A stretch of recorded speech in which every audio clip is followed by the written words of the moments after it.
नमस्कार, प्रणाम, आदाब। कोविड-19 के प्रादुर्भाव की वजह से आज विद्यार्थी शाला में प्रत्यक्ष अध्ययन अनुभव लेने से वंचित हैं। बृहन्मुंबई महानगर पालिका शिक्षण विभाग ने एक सराहनीय कदम उठाया, जिससे हमारा कोई भी विद्यार्थी शिक्षा से वंचित न रहे।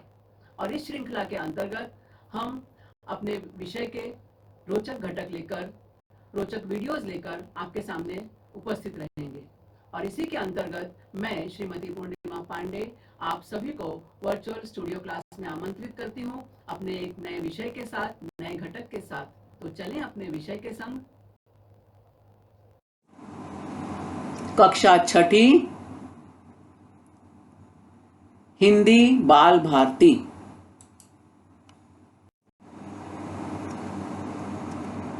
दूसरी इकाई, पाठ 11, सुनहरे हिमालय के दर्शन। सुनहरे हिमालय के दर्शन इस पाठ में हमारी गतिविधि है सुनो, पढ़ो और लिखो। भाषा की ओर। यहाँ एक टोकरी दी गई है, उसमें कागज रखा हुआ है और उस पर लिखा है कारक चिन्ह। टोकरी में दिए गए कारक चिन्हों का प्रयोग करके तालिका पूर्ण करो तथा वाक्य बनाकर लिखो। यहाँ टोकरी रखी हुई है, हर टोकरी में कुछ कागज रखे हुए हैं और हर कागज पर एक विभक्ति लिखी हुई है। को, से, ने, का, की, के, से, में या पर, अरे, के लिए। इन विभक्तियों का उपयोग करते हुए हमें नीचे दिए गए वाक्यों को पूरा करना है। पहला वाक्य है खेल, रिक्त स्थान, मैदान, रिक्त स्थान, बच्चे भाग गए। अब इन विभक्तियों में से हमें ऐसी विभक्ति को चुनना है जिससे हमारा ये वाक्य एकदम से स्पष्ट हो जाए। तो हम देखते हैं, चुनते हैं। आप भी कोशिश करो। यस, आपको समझ में आ गया है। खेल के मैदान। अब खेल के मैदान के बाद क्या होगा? को होगा या से होगा? मुझे लगता है यहाँ पे से यदि हम रखते हैं तो वाक्य ठीक बनता है क्या? यस। खेल के मैदान से बच्चे भाग गए। खेल के मैदान से बच्चे भाग गए। दूसरा वाक्य देखते हैं। सभी रिक्त स्थान, मोहन रिक्त स्थान प्रशंसा की। अब यहां पर विभक्तियों में से ही हमें चुनना है। सभी ने सही बैठेगा क्या? यस, ने बिल्कुल सही बैठ रहा है।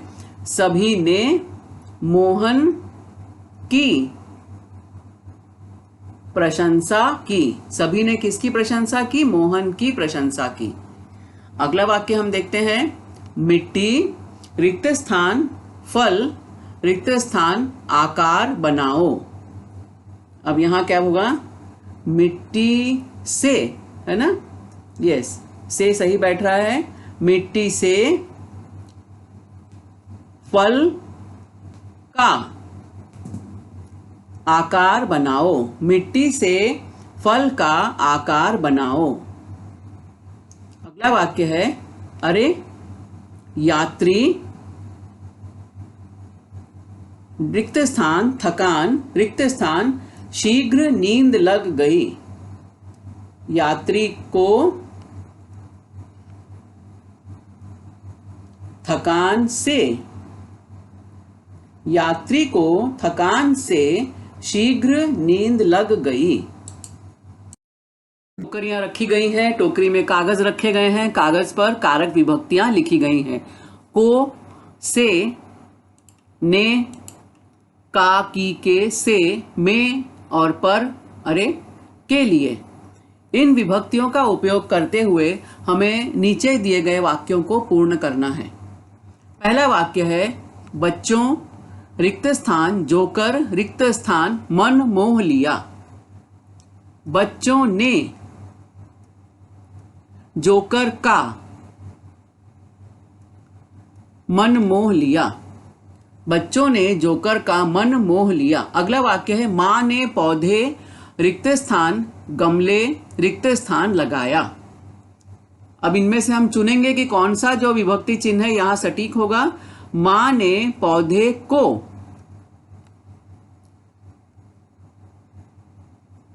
गमले में लगाया, है ना, में जो है एकदम सटीक बैठ रहा है।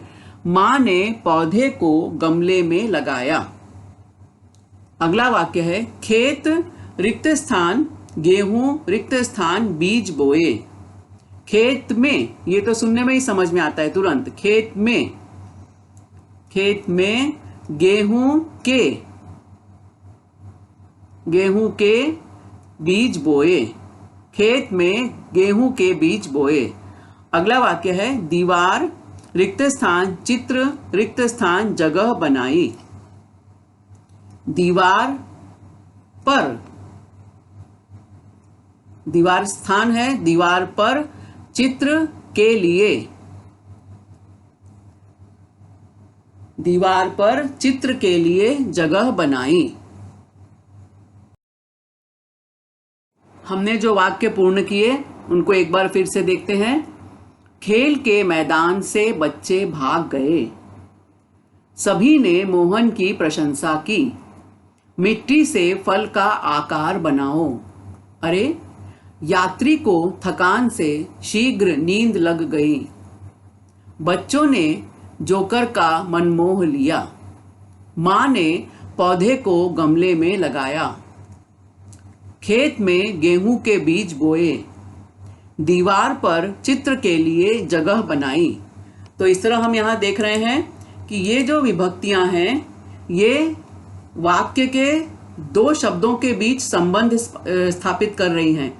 खेल के मैदान यानी खेल का मैदान, मैदान से बच्चे भाग गए। बच्चे कहाँ से भागे? मैदान से भाग गए। तो ये जो से जो शब्द है ये मैदान और बच्चे के बीच में संबंध स्थापित कर रहा है। उसी तरह सभी और मोहन के बीच में कौन सा ये जो शब्द है जो संबंध स्थापित कर रहा है? तो ने। यह जो ने चिन्ह है ये जो है विभक्ति है, इसे हम कहते हैं, यह विभक्ति दो शब्दों के बीच संबंध स्थापित कर रही है। मोहन और प्रशंसा, इनके बीच में संबंध स्थापित करने वाली यह विभक्ति की। मिट्टी से फल का आकार बनाओ। तो यदि इस वाक्य में हम से और का इस प्रयोग नहीं करें, मान लो मिट्टी फल आकार बनाओ, तो इससे हमें वाक्य स्पष्ट नहीं होता। तो वाक्य को स्पष्ट करने के लिए ये दो चिन्ह यहाँ पे आते हैं, मिट्टी से फल का आकार बनाओ। तो ये जो चिन्ह है इन्हें हम कारक चिन्ह कहते हैं। अरे यात्री को थकान से शीघ्र नींद लग गई। बच्चों ने जोकर का मन मोह लिया। किसने जोकर का मन मोहा? बच्चों ने। तो ने जो है ये विभक्ति चिन्ह है, कारक चिन्ह है। का किसका मन मोह लिया? जोकर का मन। जोकर मन यदि हम लिखे तो बीच में वह वाक्य में संबंध स्पष्ट नहीं होता। बच्चों जोकर मन मोह लिया, वाक्य तो है लेकिन इस वाक्य में ये दो शब्दों के बीच का संबंध स्पष्ट नहीं हो रहा है। अब ने और का, इन विभक्तियों के प्रयोग से यह वाक्य एकदम सार्थक हो जाता है। पूरे के पूरे शब्दों में संबंध स्पष्ट होता है। बच्चों ने जोकर का मन मोह लिया। मां ने पौधे गमले लगाया।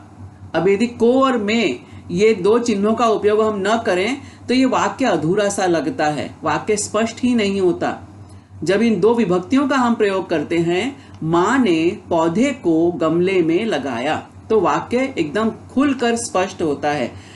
पौधे, गमले, लगाया, इन सब शब्दों में एक संबंध स्पष्ट होता है। खेत में गेहूं के बीज बोए। यदि मान लो में और के ये दोनों चिन्ह न हो, खेत गेहूं बीज बोए, तो कैसा लगता है? वाक्य सुनने में ही तुम्हें अटपटा लग रहा है। हम बोलते हैं खेत में गेहूं के बीज बोए, तब वाक्य पूर्ण रूप से स्पष्ट होता है। तो खेत, गेहूं, बीज, इनके बीच एक संबंध स्थापित होता है। दीवार, चित्र, जगह बनाई, हमें ये वाक्य स्पष्ट नहीं है, ये वाक्य पूरा नहीं है। दीवार पर चित्र के लिए जगह बनाई, अब ये वाक्य के जो सभी शब्द हैं इनमें एक संबंध स्थापित होता हुआ नजर आता है। तो ऐसे जो चिन्ह हैं जो वाक्य के शब्दों में संबंध स्थापित करते हैं ये कारक हैं। कारक के चिन्ह हैं, कारक की विभक्ति हैं ये। अब आपका जो पाठ है, इस पाठ में हम देखते हैं, वाह कितना सुंदर दृश्य है। हिमालय की पर्वत श्रृंखलाएं, हिमालय की वादियों में बसा हुआ, हरियाली से घिरा हुआ यह शहर, कौन सा शहर है ये जरा देखें। ये है दार्जिलिंग। चिलचिलाती गर्मी और महानगर की आपाधापी से मन ऊबा तो हमारे परिवार ने पूर्वी हिमालय की गोद में बसे दार्जिलिंग यात्रा का मन बनाया। पश्चिम बंगाल के उत्तरी छोर पर स्थित इस मनोरम स्थल तक पहुंचने के लिए दिल्ली से हमें गुवाहाटी रेल मार्ग पर स्थित न्यू जलपाईगुड़ी स्टेशन पहुंचना था। अब हम दार्जिलिंग कैसे पहुंच रहे हैं, देखो दिल्ली से न्यू जलपाईगुड़ी से हम सिलीगुड़ी पहुंचे। इसे कई पर्वतीय पर्यटन स्थलों का प्रवेश द्वार कहा जाता है। यहां से दार्जिलिंग के लिए टैक्सी, जीप, बस और टॉय ट्रेनें जाती हैं। घुमावदार पहाड़ी मार्ग की यात्रा के लिए टॉय ट्रेन हमें सबसे अच्छा विकल्प लगी और सिलीगुड़ी जंक्शन से अगले दिन सुबह की पहली ट्रेन से हम दार्जिलिंग चल पड़े। वाह कितना सुंदर दृश्य, वाह वाह कितना अच्छा लग रहा है। खुला आसमान, बादल, कोहरा, जंगल, पहाड़ और ये छोटी सी टॉय ट्रेन। लगभग 10 किलोमीटर का मैदानी रास्ता तय करने के बाद टॉय ट्रेन पर्वतीय मार्ग पर बढ़ती है। देवदार, ताड़ और बांस आदि के पेड़ों से भरे इस मार्ग पर अनोखी ट्रेन से पर्यटकों को प्रकृति के मनोरम दृश्य देखने का भरपूर आनंद मिलता है। मार्ग में तिनधरिया स्टेशन के पास टॉय ट्रेन एक वृत्ताकार लूप से गुजरती है।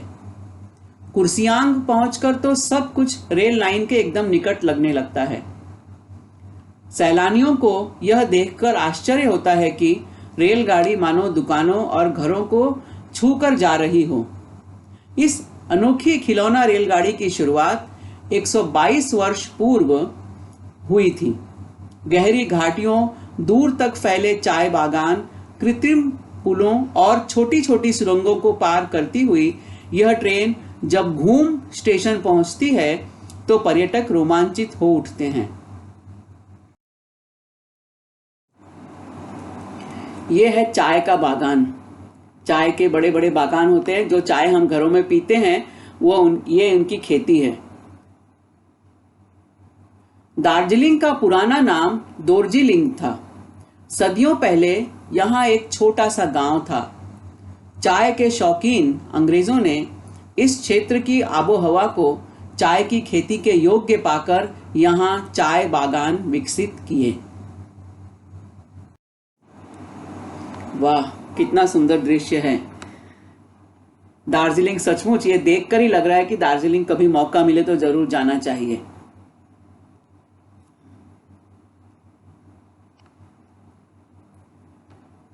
एक हिमालय छोटा सा।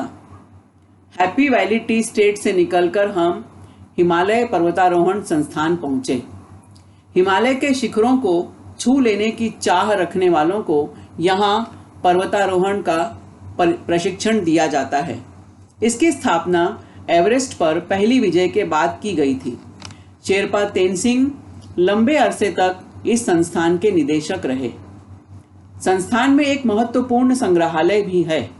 इसमें पर्वतारोहण के दौरान उपयोग में आने वाले कई नए पुराने उपकरण, पोशाकें, कई पर्वतारोहियों की यादगार वस्तुएं और रोमांचक चित्र प्रदर्शित किए गए हैं।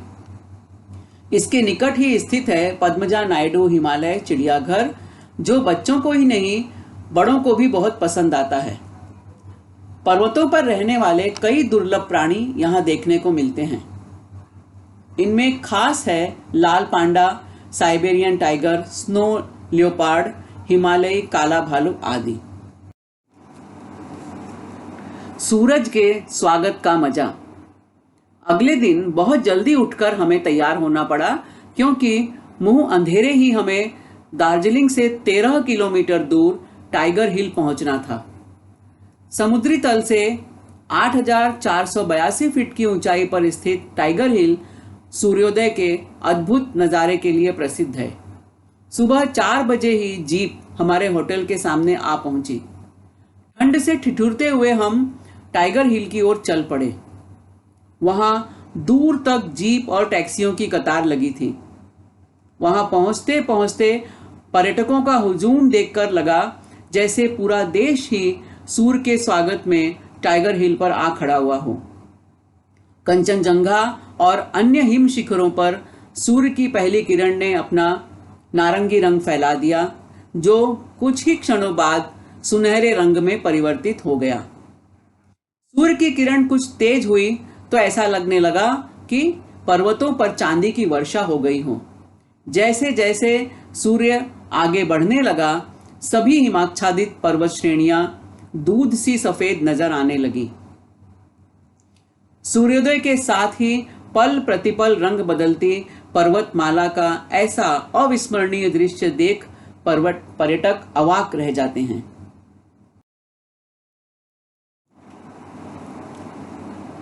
कितना सुंदर दृश्य है। हिमालय की पर्वत चोटियां, इन पर साल भर बर्फ जमी रहती है और सूर्य की किरणें जब इन पर पड़ती हैं तो यह चोटियां कभी नारंगी, कभी सुनहरी और कभी चांदी के समान धवल दिखाई देती हैं। टाइगर हिल से वापस आते हुए हम घूम मॉनेस्ट्री पहुंचे। यह दार्जिलिंग का एक प्रसिद्ध और सुंदर बौद्ध मठ है। यहाँ स्थापित मैत्रेयी बुद्ध की ऊंची सुनहरी प्रतिमा अत्यंत मनभावन है। इस प्राचीन मठ में कई दुर्लभ पांडुलिपियों और बौद्ध ग्रंथों का संग्रह है। मठ से कुछ ही दूरी पर बतासिया लूप में युद्ध स्मारक भी है।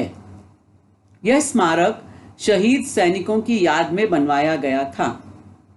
मार्ग में हमने प्रसिद्ध आवा गैलरी देखी और धीर धाम मंदिर के दर्शन भी किए। मिरिक से कैलिपोंग तक का मनोहारी रास्ता हमने टैक्सी से तय किया। रास्ते में तिस्ता नदी की खूबसूरती ने हमें बहुत प्रभावित किया। तिस्ता पुल पार करके टैक्सी फिर ऊपर की ओर बढ़ने लगी। रास्ते में एक जगह टैक्सी रोककर ड्राइवर ने हमें एक प्राकृतिक दृश्य देखने को कहा। वहां से हमें तिस्ता और अन्य नदियों के संगम का अनुपम दृश्य देखने को मिला। विभिन्न दिशाओं के पहाड़ों से उतरती ये नदियां एक दूसरे में आ समाती हैं। यहाँ पहाड़ी शहर गंगटोक में पर्यटकों को सिक्किमी, भूटानी और तिब्बती संस्कृति का मिला जुला रूप देखने को मिलता है।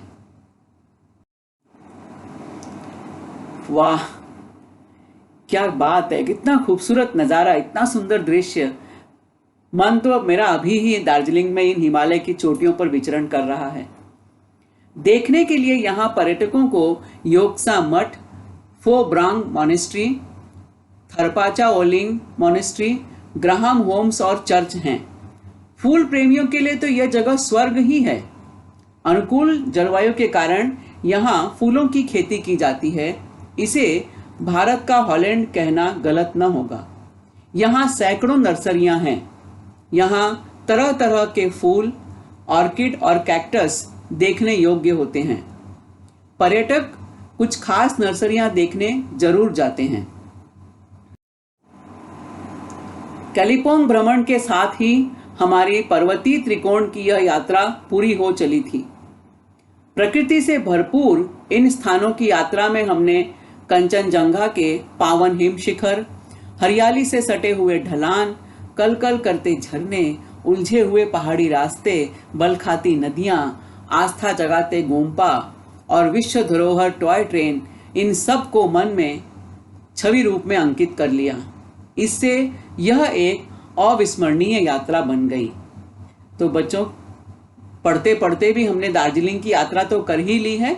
अब हम इस पाठ में आए हुए बहुत सारे वाक्य देखेंगे जिनमें कारक विभक्तियों का प्रयोग किया गया है।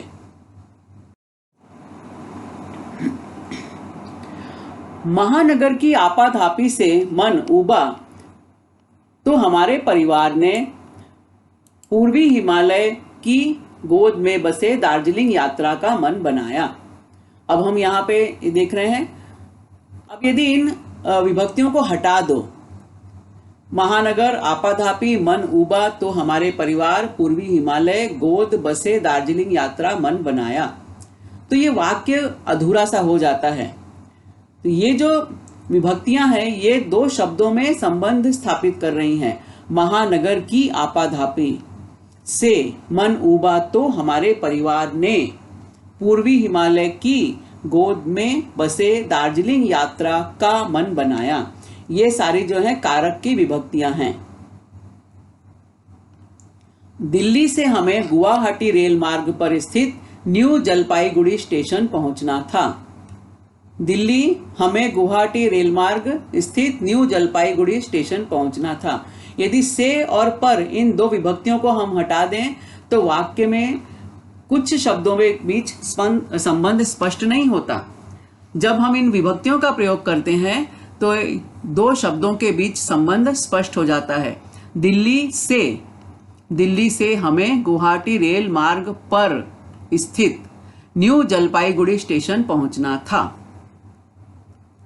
अगले दिन सुबह की पहली ट्रेन से हम दार्जिलिंग चल पड़े।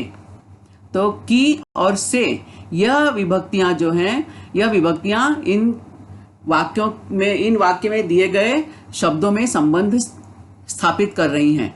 यदि हम इन विभक्तियों को हटा दें, अगले दिन सुबह पहली ट्रेन हम दार्जिलिंग चल पड़े, तो हमें वाक्य सुनने में ही अटपटा सा लगता है। लेकिन जब इन विभक्तियों का हम प्रयोग करते हैं तो वाक्य एकदम स्पष्ट हो जाता है। सुबह और पहली ये दो शब्द हैं, इनमें संबंध क्लियर हो जाता है। ट्रेन और हम, इनमें भी संबंध क्लियर होता है। अगले दिन सुबह की पहली ट्रेन से हम दार्जिलिंग चल पड़े। चाय के शौकीन अंग्रेजों ने इस क्षेत्र की आबोहवा को चाय की खेती के योग्य पाकर यहाँ चाय बागान विकसित किए। तो यहाँ यदि हम के, ने, को, की, के इन विभक्ति को हटा देंगे तो हमें ये वाक्य कैसा लगेगा। देखो, चाय शौकीन अंग्रेजों इस क्षेत्र की आबोहवा चाय खेती योग्य पाकर यहाँ चाय बागान विकसित किए। तो यहाँ पे ये जो विभक्तियां हैं, इन विभक्तियों के कारण इस वाक्य के कई शब्दों में संबंध स्पष्ट हो रहा है। चाय के शौकीन अंग्रेजों ने इस क्षेत्र की आबोहवा को चाय की खेती के योग्य पाकर यहाँ चाय बागान विकसित किए। कहने को तो ये एक एक अक्षर है, वर्ण है, इन वर्णों पे मात्रा लगी है, तो एक ही अक्षर के ये शब्द हैं, लेकिन इन एक शब्दों को हटा दिया जाए तो यह पूरा का पूरा वाक्य एकदम नीरस हो जाता है। वाक्य स्पष्ट ही नहीं होता। हम कुछ अंदाजा लगा सकते हैं लेकिन वाक्य पूरा स्पष्ट नहीं होता, इसलिए इनका प्रयोग बहुत जरूरी होता है। अगला वाक्य हम देखते हैं। हैप्पी वैली टी स्टेट से निकलकर हम हिमालय पर्वतारोहण संस्थान पहुंचे। अब यदि एक इतने बड़े वाक्य में एक छोटा सा ये से निकाल दो, हैप्पी वैली टी स्टेट निकलकर हम हिमालय पर्वतारोहण संस्थान पहुंचे, तो हम वाक्य का अर्थ थोड़ा तो अंदाज लगा सकते हैं, लेकिन वाक्य का जो सौंदर्य है वो खत्म हो जाता है। जैसे खाना बहुत अच्छा बना लो अपने घर में, एकदम मटर पनीर बना लो, भेल पूरी बना लो, पानी पूरी बना लो, वड़ा सांभर बना लो, बहुत सारे अच्छे अच्छे भोजन पकवान बना लो, लेकिन उसमें नमक मत डालो, एक चुटकी नमक मत डालो उसमें। क्या होगा? पूरे के पूरे भोजन का स्वाद बेकार हो जाएगा। हमें लगेगा अरे इसमें तो स्वाद ही नहीं आ रहा है। हमने खीर बना दी और खीर में हमने शक्कर ही नहीं डाली तो क्या होगा? हमें खीर अच्छी नहीं लगेगी। हमने अच्छी मस्त मसाले वाली चाय बनाई लेकिन चाय में हम शक्कर या गुड़ डालना भूल गए तो चाय का स्वाद बेमजा हो जाएगा। तो उसी तरह ये जो छोटे छोटे ये अक्षर हैं, शब्द हैं, इनको यदि हटा दें तो वाक्य जो है बेरंग हो जाते हैं। वाक्य में इनका प्रयोग बहुत जरूरी है। जैसे मटर पनीर में हमने मटर डाल दिया, पनीर डाल दिया, गरम मसाला डाल दिया, टमाटर का रस डाल दिया और बढ़िया से एकदम मस्त अच्छी तरह से पकाकर हमने मटर पनीर तैयार कर दिया और सामने गर्मा गर्म रोटी भी रख दी, लेकिन उसमें एक चुटकी नमक नहीं डाला तो क्या हुआ? बहुत अच्छे अच्छे मसाले डालने के बावजूद, गर्मा गर्म रोटी से खाने के बावजूद हमें खाने का स्वाद नहीं आता, स्वाद फीका लगने लगता है। तो जिस तरह से भोजन में नमक महत्वपूर्ण है, उसी तरह से वाक्य प्रयोग में ये जो है कारक की विभक्तियां हैं, ये महत्वपूर्ण हैं। यदि छोटी छोटी विभक्तियों को हम हटा दें तो वाक्य जो है बेरंग हो जाएंगे। संस्थान में एक महत्वपूर्ण संग्रहालय भी है। यहां पर में का महत्व हम समझ रहे हैं। यदि में को हटाकर हम वाक्य पढ़ें, संस्थान एक महत्वपूर्ण संग्रहालय भी है, तो वाक्य जो है आपको लग रहा है ना, मजा नहीं आ रहा है वाक्य में, वाक्य सही नहीं समझ में आ रहा है, तो में बहुत जरूरी है। इसके निकट ही स्थित है पद्मजा नायडू हिमालय चिड़ियाघर, जो बच्चों को ही नहीं बड़ों को भी बहुत पसंद आता है। अब यहां पर को और को हटा के देखो, इसके निकट ही स्थित है पद्मजा नायडू हिमालय चिड़ियाघर, जो बच्चों ही नहीं बड़ों भी बहुत पसंद आता है। तो हमने वाक्य का अर्थ तो थोड़ा बहुत अंदाजा लगा लिया, लेकिन जैसे बिना नमक के सब्जी है, वैसे ही ये बिना विभक्ति के वाक्य लग रहा है। जैसे ही इस विभक्ति को हम इसमें जोड़ते हैं, जो बच्चों को ही नहीं बड़ों को भी बहुत पसंद आता है, वाक्य वजनदार हो जाता है। पर्वतों पर रहने वाले कई दुर्लभ प्राणी यहाँ देखने को मिलते हैं। इनमें खास हैं लाल पांडा, साइबेरियन टाइगर, स्नो लियोपार्ड, हिमालयी काला भालू आदि। अगले दिन हमें दार्जिलिंग से 13 किलोमीटर दूर टाइगर हिल पहुंचना था। अब आपको ये सब जो विभक्तियां हैं, इनके उपयोग जो है समझ में आ रहे हैं, इनकी महत्ता आपको समझ में आ रही है। सुबह 4 बजे ही जीप हमारे होटल के सामने आ पहुंची। यदि अब हमको के हटा दें, सुबह 4 बजे ही जीप हमारे होटल सामने आ पहुंची, तो हम अर्थ तो समझ लेंगे, लेकिन के लगाने से जो मजा आता है वाक्य में, सुबह 4 बजे ही जीप हमारे होटल के सामने आ पहुंची। के होटल के सामने, एकदम स्पष्ट हो गया कि जीप कहां पर आई, होटल के सामने आई। ठंड से ठिठुरते हुए हम टाइगर हिल की ओर चल पड़े। से और की, कंचनजंगा और अन्य हिम शिखरों पर सूर्य की पहली किरण ने अपना नारंगी रंग फैला दिया, जो कुछ क्षण बाद ही सुनहरे रंग में परिवर्तित हो गया। टाइगर हिल से वापस आते हुए हम घूम मॉनेस्ट्री देखने पहुंचे। तो कहां से वापस आ रहे थे? टाइगर हिल से वापस आ रहे थे। तो से जो है ये बहुत ही महत्वपूर्ण है। यह दार्जिलिंग का एक प्रसिद्ध और सुंदर बौद्ध मठ है।